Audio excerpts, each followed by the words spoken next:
Hello, and welcome to the 404 Media podcast, where we bring you unparalleled access to hidden worlds both online and IRL.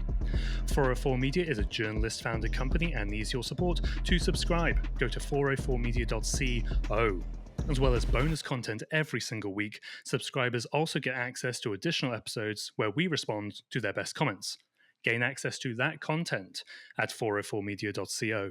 I'm your host, Joseph, and with me are 404 Media co-founders Sam Cole. Hello. Emmanuel Mayberg. Hello. And Jason Kebler. Hey, what's up? We are all back. All right, let's start with an outrageous article, I think, from Emmanuel, an experiment where he made basically his own AI website. I paid $365.63 to replace 404 Media with AI. So, Emmanuel, you made your own site called prototype.press. Before we get into how you made it and what it does, and I guess why you made it, what does it look like? Like, what is on this site? It looks like a big tech news site. I would say it looks like a much busier and feature-rich website than ours, maybe more like The Verge, where you'll hit the front page, you'll see like a carousel of the latest and top stories, then a bunch of trending stories. It covers a whole range of news that are mostly about tech, some tech shopping stuff, and some stuff that seems tangentially related. It has a bunch of stuff that I would never put on a website, like a stock ticker and things like this. But yeah, big, like we cover everything type of tech news website. Why is it called Prototype Press? Yeah, this is really the most volatile piece of information in the article. Before we launched 404 Media, I think Jason has said several times the hardest thing was picking a name. And in order to do that, we made a very long list of potential candidates and like voted on our favorites and least favorites. And I just picked a name from the list that was very cheap because I needed to buy the domain name, which we can get into later. So I picked prototype.press. Yeah, and I guess that reminds me that we're coming up to our 1-year anniversary of launching 404 Media. That'll be in, I think, late August, right? And maybe paying subscribers will get access to the full list. Emmanuel's shaking his head, but I think we should just give the full list of bad, unpicked names to paying subscribers. Just imagine if we were prototype.press. What a dark We were timeline. close, I think. Like it was like a front runner name. 100%. Very embarrassing. Very embarrassing to say this. I actually think it time. could have been. Yeah, I actually think it could have been the other one. Anyway, okay, so we didn't launch with the name Prototype Press, but you have made this website that looks like a very traditional tech news website. Just lots and lots of articles, blogs, and investigations, allegedly. So it's using ChatGPT though, right, to steal work. Like, what is actually like where is this content coming from before we get into how you made it? So the ChatGPT portion of it is important to this specific website. What ChatGPT does is it has an instruction to summarize articles from other websites, our website, The Verge, CNET, some other tech news sites. And yeah, it just like you feed it the text of the article and it creates a summary of it that is written in very clean, well-written English, but I wouldn't call it good writing necessarily. So it's just ripping off our work. It's ripping off the work of Wired, The Verge, any other tech website that it decides to target. I mean, I guess just before we get into how it works, so why did you do this? You just felt like ripping off Wired and The Verge and getting us in a lot of trouble? Like, was that the idea, or was there something more here? I don't want to work anymore, dude. I thought like, I mean, I wake up every day, I'm reporting, I'm talking to you guys. That's the worst part. And then, there's paperwork, there's administrative work. It's not the hardest job in the world, but it takes up all of my time. And I was like, what if I just got ChatGPT to do it instead? And And, I looked into it and saw it was very cheap. So I was like, let's just do it. And I did it with company funds. So it could have been a real coup, but didn't work out that way. Thank you to our paying subscribers. You have paid for us to build an AI clone of our own website to put ourselves out of the job. No, of course, like this is an experiment, I guess, to show what sort of these AI garbage click farms are actually capable of, right? And you said the writing was like not that bad, but yeah. I mean, the real reason, as I say in the article, is that we've just been hearing repeatedly that AI is going to take our jobs, and that our jobs specifically, people who write articles on the internet, are prime candidates for this. And I've always been very skeptical because I have done this job for so many years and I don't think AI could do it. But I was like, let's put in a real effort. Like, I actually tried to do this. I wasn't setting myself up for failure. It's like I tried to make a successful website with AI. That's the reason why I did it, to see if it's actually feasible. I think the very tricky thing is, like, you shut down the website basically immediately. And there's a line that I don't have in front of me, but I'll paraphrase. It's like, you found it was possible to do it as long as you didn't like respect yourself or your peers or your craft or the English language or any sort of ethics.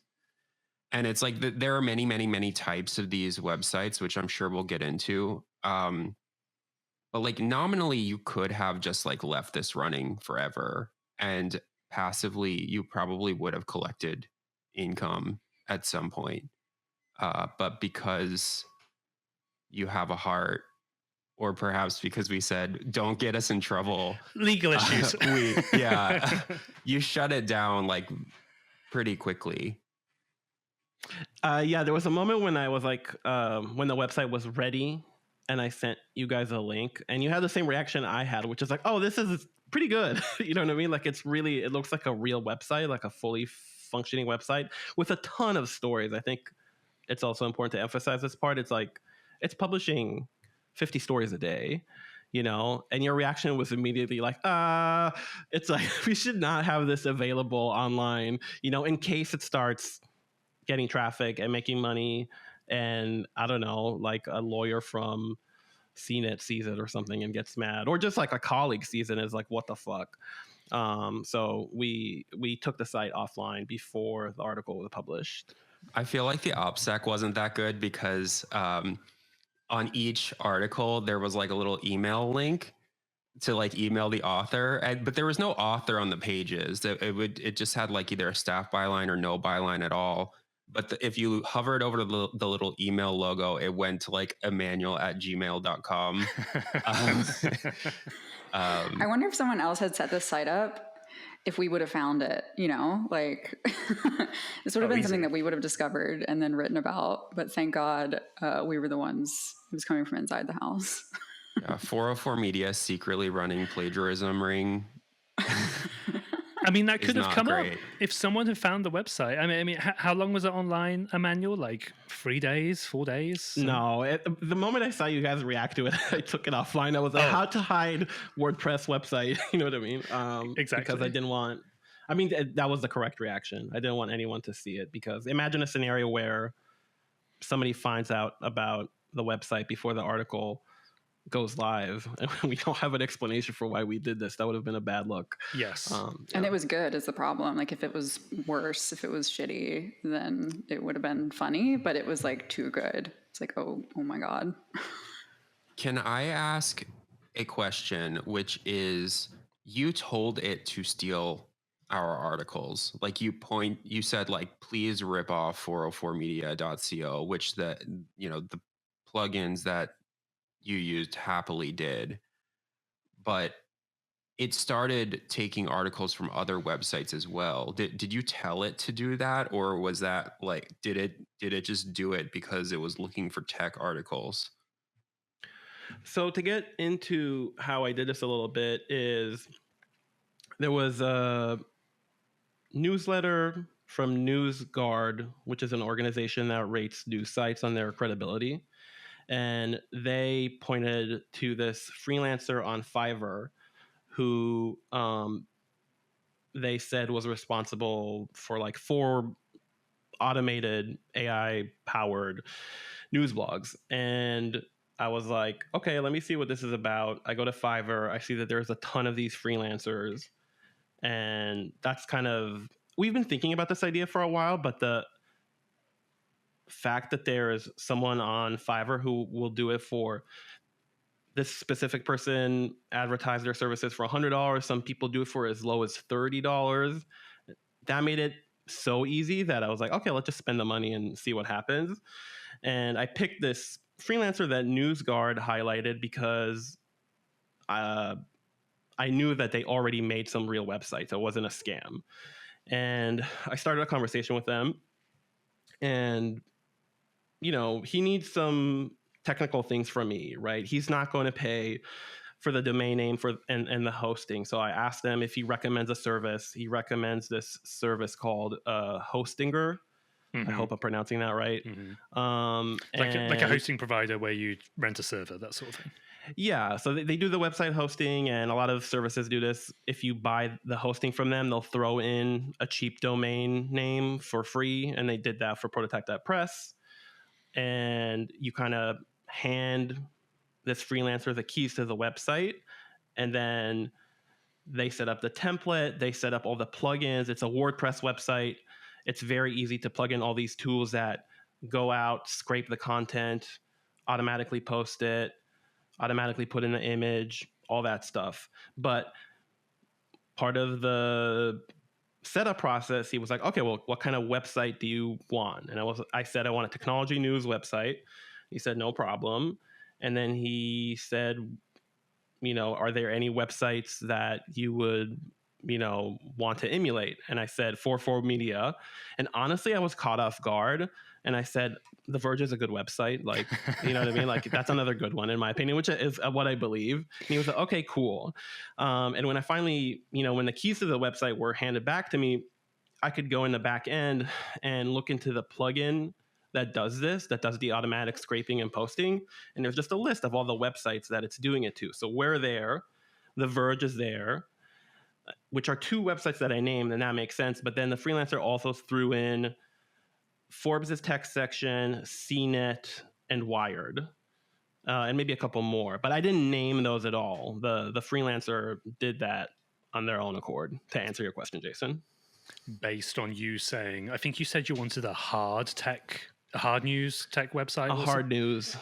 So what am I going on about? It's none of that. Which makes sense. You want sites to do investigations and that sort of thing. So to sum it up, they spin up this website. There are plugins in there which are scraping Wired, Verge, Forbes, etc. What are they then also doing, and what other parts of infrastructure did you come across? Are they just like rewording the article? Like what's going on there? And I guess specifically, how does ChatGPT come into this? Right. So the real lesson of the article, in my opinion, or one of them, is that we've been talking about generative AI for a couple of years and ChatGPT a lot in the past 2 years, but this type of website that is called an autoblog is not new. It's very old. It's more than 10 years old, this hustle.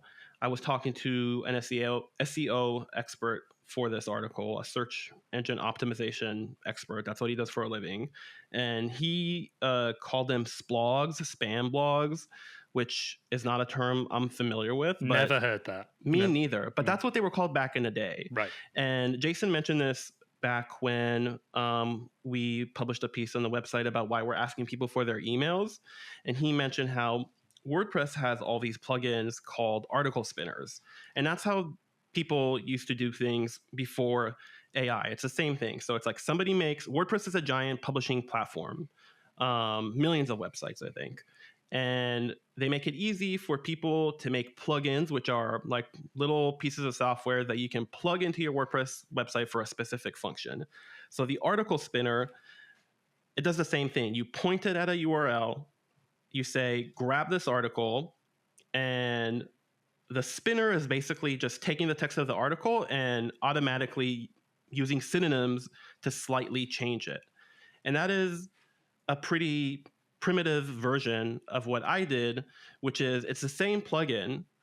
And rather than use an article spinner, you tick a box for ChatGPT and you give it your OpenAI API key so it can plug into your OpenAI account.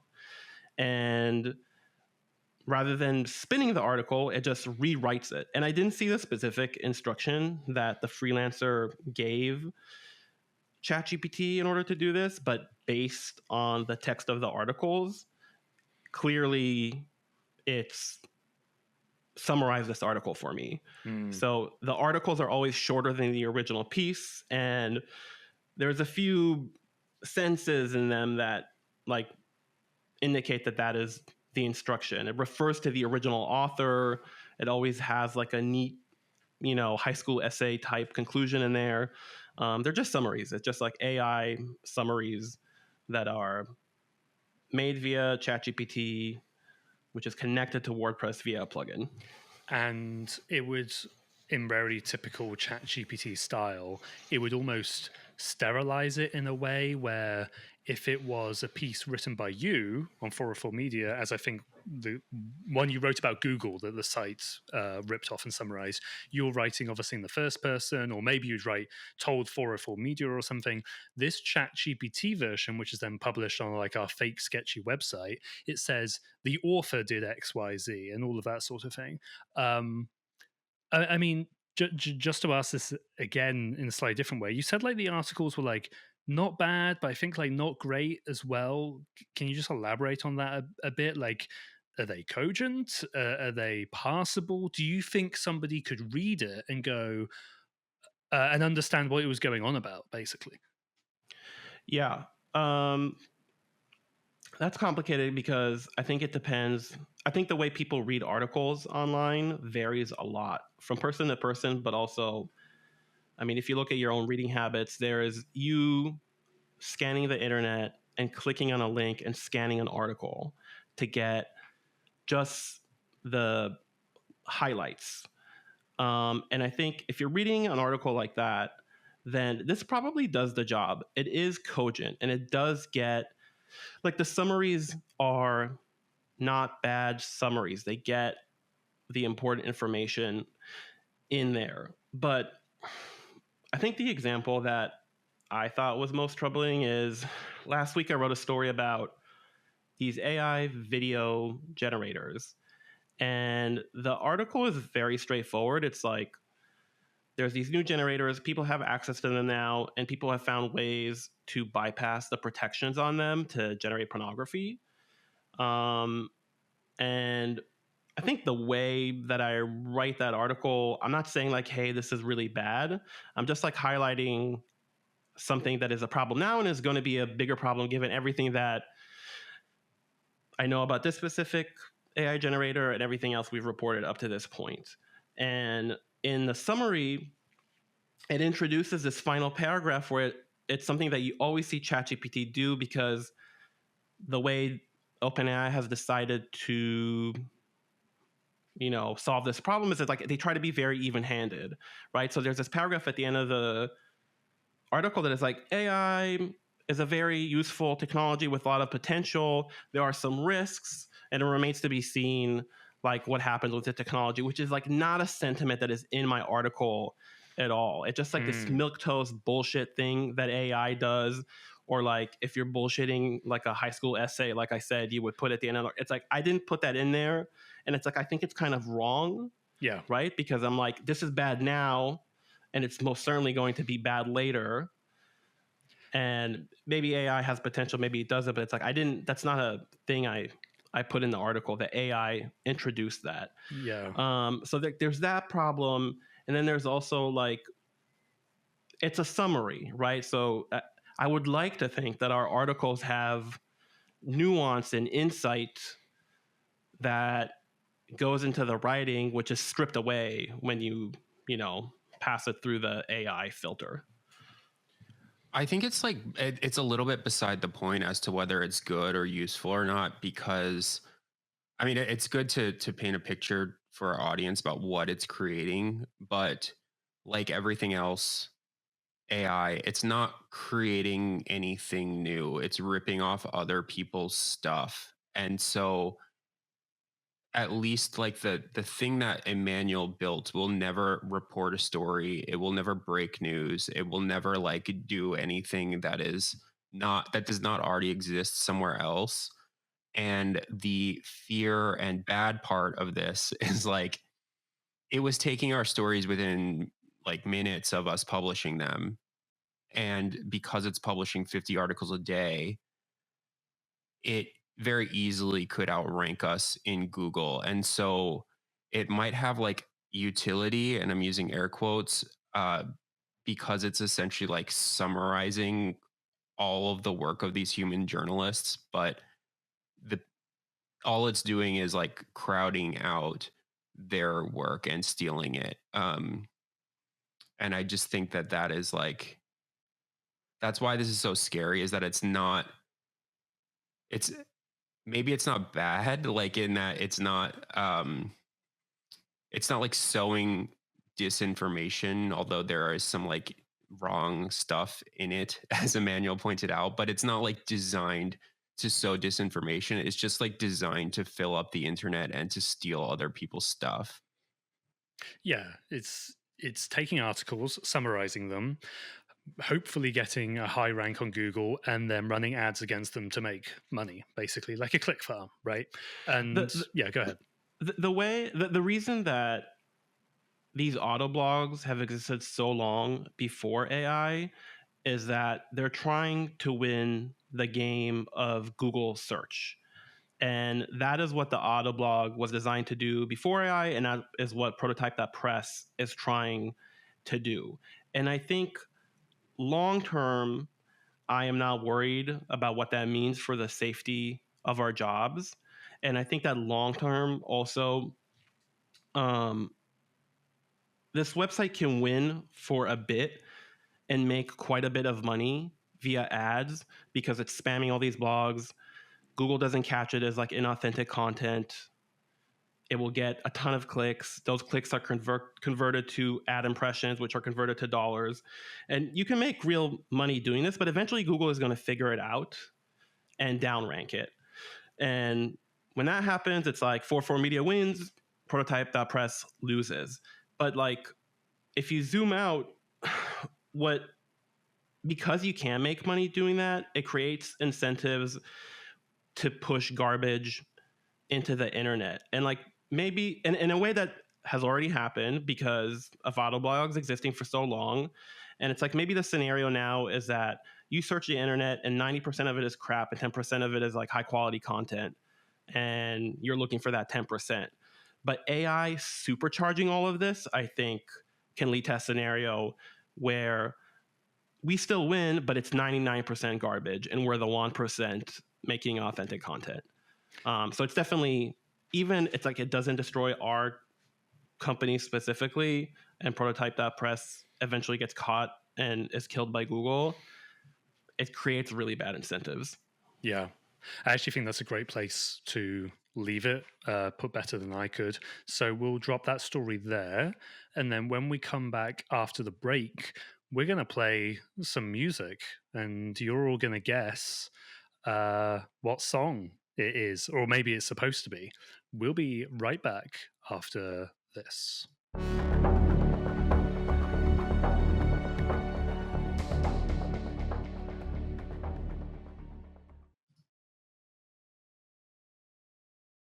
When we launched 404 Media, I knew we wanted to sell merch, but I had no idea how to set up a store. Then I found Shopify, and now you can buy those beautiful green hats that we made. Setting up and managing our store was so easy because we use Shopify. Shopify is the global commerce platform that helps you sell at every stage of your business, from the launch your online shop stage to the first real-life store stage, all the way to the did we just hit 1 million orders stage? Shopify's there to help you grow. Whether you're delivering daily digests or serving sensational scoops, Shopify helps you sell everywhere. From their all-in-one e-commerce platform to their in-person POS system, wherever and whatever you're selling, Shopify's got you covered. Shopify helps you turn browsers into buyers with the internet's best converting checkout, up to 36% better compared to the other leading commerce platforms. And you can sell more with less, thanks to Shopify Magic, your AI-powered all-star. Shopify integrates with every other software we use, meaning I can seamlessly print shipping labels, track orders, and manage our entire 404 Media store from just one platform. Shopify powers 10% of all e-commerce in the US, and Shopify is the global force behind Allbirds, Rothy's, Brooklinen, and millions of other entrepreneurs of every size across 175 countries. Check out shopify.com to grow your business, no matter what stage you're in. Shopify.com. If you've been following our reporting, you know that keeping generative AI platforms safe and secure is really difficult given the ever-evolving threat landscape. But as Gen AI becomes more popular, its safety is more important than ever. That's why I was excited to get my hands on ActiveFence's latest report, Mastering Gen AI Red Teaming: Insights from the Front Lines. This comprehensive guide is a trove of knowledge for AI safety teams, diving deep into AI red teaming with real-world scenarios and expert methodologies. From risk mapping and policy adherence to automated testing and improvement, this report equips you with the tools to identify and mitigate risks in AI models. It's an essential read for anyone working toward developing responsible AI. Don't miss out. Head over to activefence.com/research/404-Gen AI to download your copy today. That's activefence.com/research/404-Gen AI to download your copy today.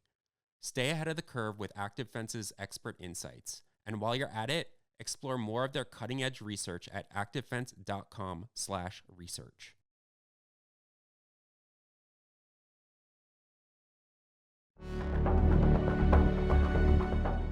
All right, and we are back. This is one written by Jason. Well, actually, no, I'm not going to read the headline because that's kind of actually going to spoil it a little bit. Let me play the music first. You guys guess what song it is. It's not going to be hard. It's really, really obvious. And then I will read out the headline. So here's about, I think, 40 seconds of music with a few tracks.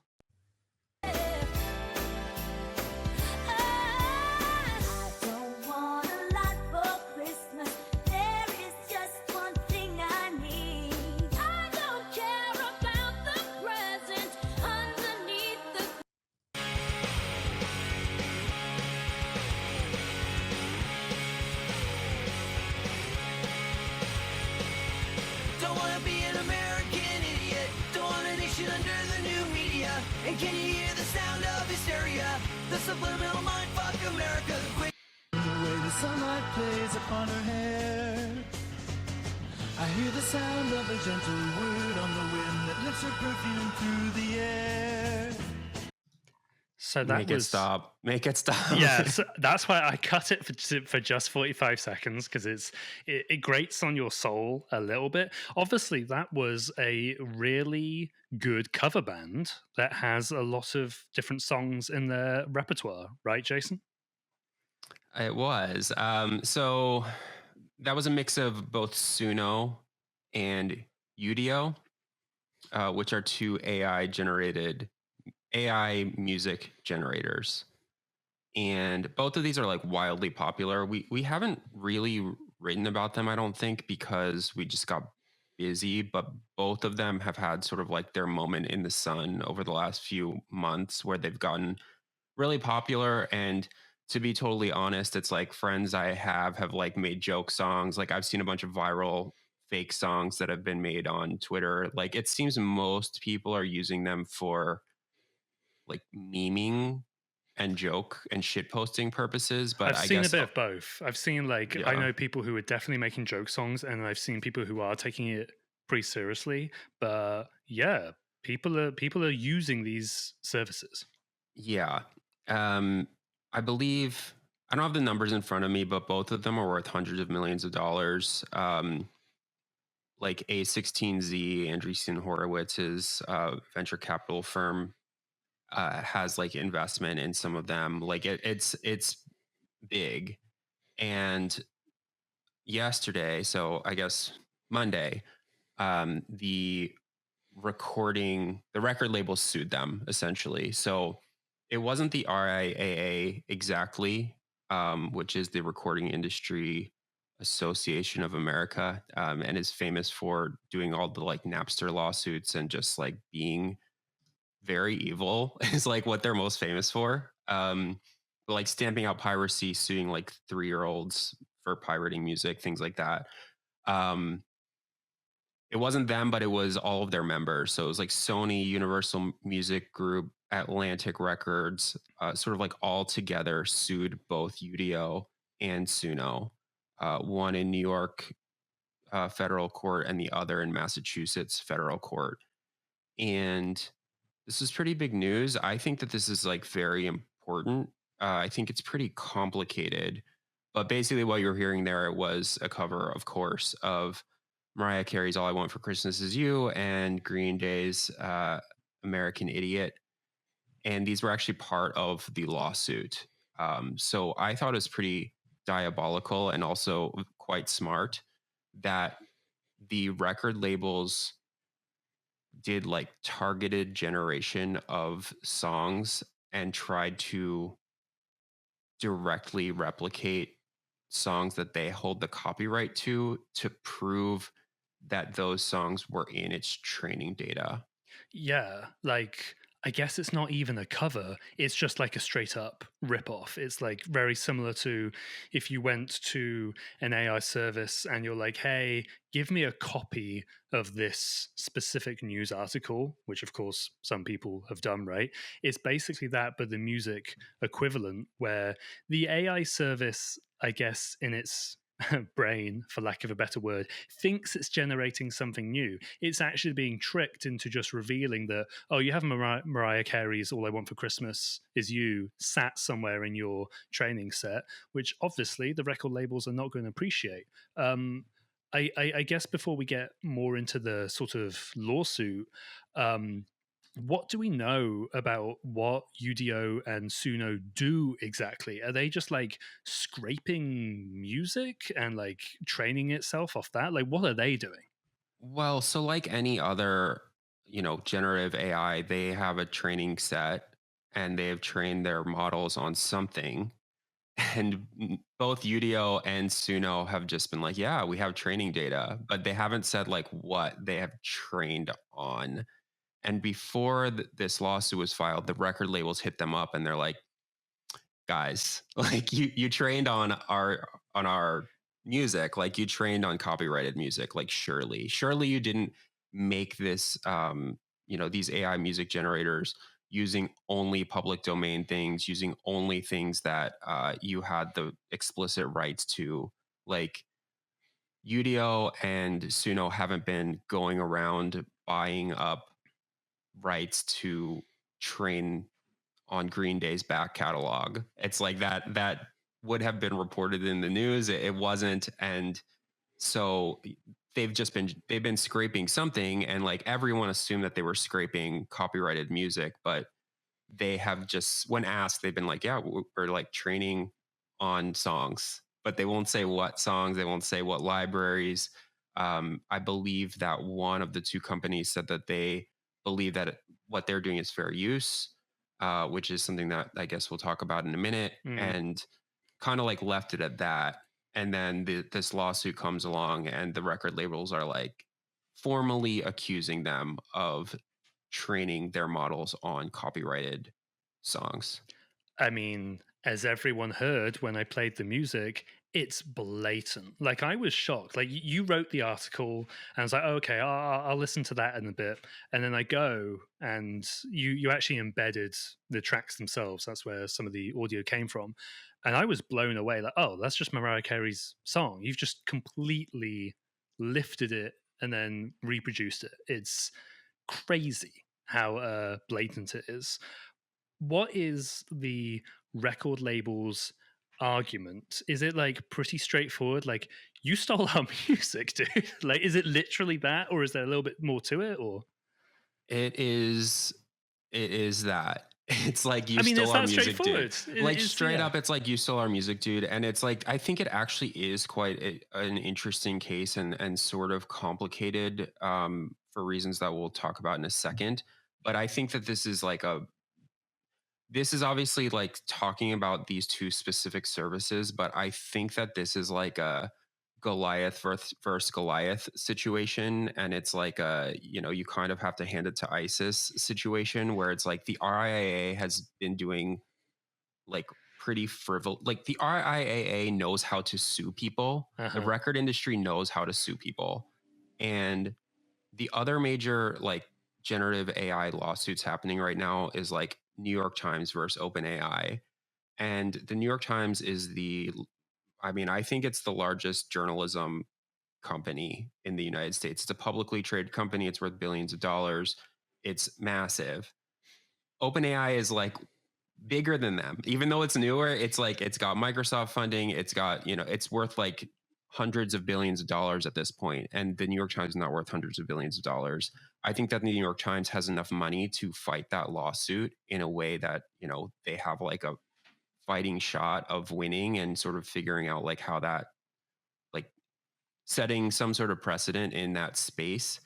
But when it's like RIAA versus Suno and Udio, it's like massive, scary lawyers going after, like, I'm not going to call them small startups, but because they're new, but they are very well funded. It's kind of like a proxy war because they have like A16Z money and other money from huge venture capitalists. So I do think that it's like a pretty important case, because what Udio is doing and what Suno is doing is basically the same thing that Perplexity is doing with text. It's the same thing that OpenAI is doing with text. It's the same thing that Midjourney and others are doing with art and video and photos, etc. So I do think, even if it's not a one-to-one thing, it's like there are a few lawsuits against Midjourney and other generative AI systems, but many of them are like small groups of artists kind of going after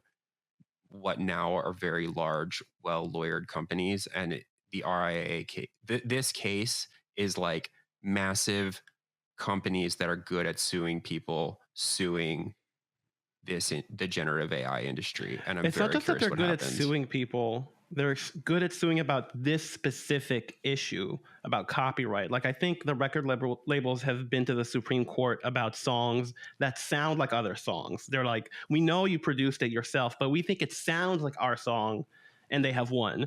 So it's not just that they're big and very lawyered up. They're like trained for this specific issue. Right. And so very quickly, we just listened to those outputs. I want to be clear, because it's not clear really. They are not saying that cover of All I Want for Christmas Is You is copyright infringement in the lawsuit. They're not saying, hey, listen to this song, this is copyright infringement. They are saying that the mass training of these models and the scraping without permission of these models, and then using it to like make a ton of money and to get this huge valuation and to sell their service to essentially like replace artists based on the mass scraping of copyrighted works is a copyright violation. And that is like a pretty complicated situation where the argument for fair use is perhaps trickier, and like maybe something that Udio and Suno could maybe win. Like, there are definitely people on Twitter who are like arguing this should be fair use. Like Cory Doctorow, the sci-fi author and activist, and who's extremely knowledgeable about copyright, thinks that copyright is not a good sort of mechanism for preventing this sort of thing. It's one of the very, very few things that I disagree with Cory Doctorow on, but he wrote like a piece that you should check out about this if you're wondering, like, oh, is it a copyright violation to do sort of like mass scraping? But that is what the record labels are arguing. So I think that they took this tack because I don't think they're worried about these generators covering All I Want for Christmas Is You and then their users listening to that instead of the Mariah Carey version. They are worried about the sum total of all of their copyrighted songs being scraped and then being used to create new music and not getting like a piece of that pie. Yes. If that makes sense. Yeah, it's in the generation of other material, which is based on that training set.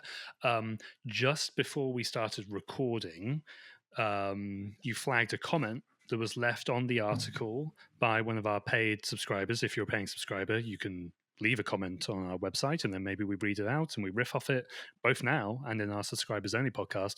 But do you just want to read this out and say what you think, Jason? Yeah, it's from Ben.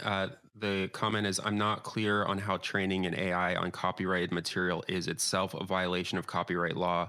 That the blatantly plagiarized output violates copyright law seems pretty obvious, but these are very different questions, right? Generating copyright violating content versus training on copyrighted material.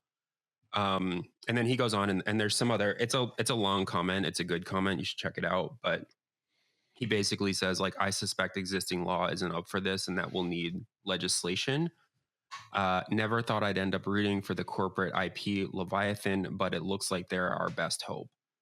This is a little bit like what we were just talking about, but I think that if the record labels were saying don't cover our songs, which they sort of have in the past, as Emmanuel pointed out, it's like, you know, it kind of depends on the context and the time and place of like covering a song and whether the person covering the song is making money, and it might be strictly a copyright violation, but the sort of like enforcement of that is like not worth it most of the time, and very often covering a song is actually good for the original. Like there's so much that goes into like whether a copyright is actually enforced.